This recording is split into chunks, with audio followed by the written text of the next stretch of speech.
நாம் தேர்ந்தெடுக்கும் துறையை காதலிக்க வேண்டும் என்றும் நேர்மையாகவும் விடாமுயற்சியுடனும் உழைக்க வேண்டும் என்றும் மாணவர்களுக்கு கிரிக்கெட் வீரர் நடராஜன் அறிவுரைகளை வழங்கினார். திருச்சி துவாக்குடி அருகே தனியார் பள்ளியில் நடைபெற்ற நிகழ்ச்சியில் அவர் பங்கேற்று பேசினார். நான் கவர்மெண்ட் ஸ்கூலில் தான் படித்தேன். 3 தங்கச்சி ஒரு தம்பி, நான் தான் பெரியவன்.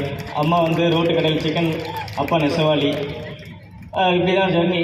ஆனால் எனக்கும் படிப்புக்கு ரொம்ப தூரம். ஏன்னா படிப்பு நமக்கு வராது, நான் லாஸ்ட் பெஞ்சு தான். ஸோ அந்த மாதிரி ஜர்னிலே நான் தான் மூத்த பையன். ஸோ என்ன சொல்லுவாங்கன்னா, ஊரில் உங்களுக்கு தெரியும், நம்ம வில்லேஜில் டிஸ்ட்ரிக்ஸில் கிராமப்புறங்களில் எல்லாமே என்ன சொல்லுவாங்க, கிரிக்கெட்னு இருக்க, நீ தான் குடும்பத்தை பார்த்துக்கணும், எல்லாம் நீ தான் பண்ணணும், இப்படி நீ பாட்டுக்கு இப்படி இருந்தால் யாரா பார்த்துப்பா அப்படின்னாங்க. எனக்கு தெரிஞ்சது கிரிக்கெட் தான். ஸோ அப்படியே ஜர்னி ஸ்டார்ட் ஆகிடுச்சு. கவர்மெண்ட் ஸ்கூலில் தான் படித்தேன். அதுக்கப்புறம் +2 முடித்தேன். முடிச்சதுக்கப்புறம் எனக்கு டென்னிஸ் பாலில் கப்பு வாங்குறது நிறையா பிடிக்கும். எனக்கு சேலம் மாவட்டத்தை விட்டு தாண்டினதே கிடையாது 2011-12 வரைக்கும். ஏன்னா அதுதான் எனக்கு கிரிக்கெட், டென்னிஸ் பால் தான் உலகன்னு இருந்தேன்.